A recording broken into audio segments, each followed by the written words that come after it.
has anything changed in the last 12 months with regard to the charges brought by the Premier League? Are you still frustrated? And how much of an impact has the constant referencing of them had on you and the club? Yeah, of course it's frustrating. I think the reference is always frustrating. Having it being talked about the way it's being talked about, it's taking longer than what anyone hoped for. But it is what it is. And I've always repeated that in every interview I've done with you, Chris, is let's be judged by the facts and not by claims and counterclaims. There were times during the season when it didn't look likely.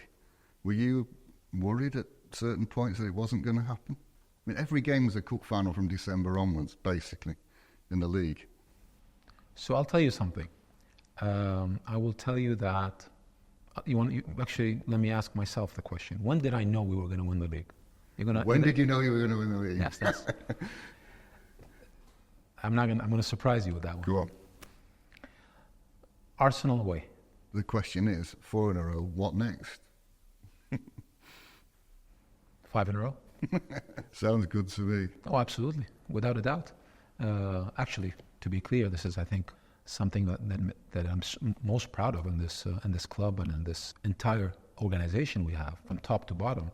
I would say, if you ask this question to anyone, they will answer you probably the same answer. What bearing do the current regulations have on what you can and can't do this summer in particular? Because it feels like, to the layman, certainly, it's a complicated landscape. There's FFP, PSR, squad cross ratios, 70% rule in Europe. I mean, how hard is it to navigate all those regulations? And will that make this summer's transfer market subdued, or do you think it will be buoyant?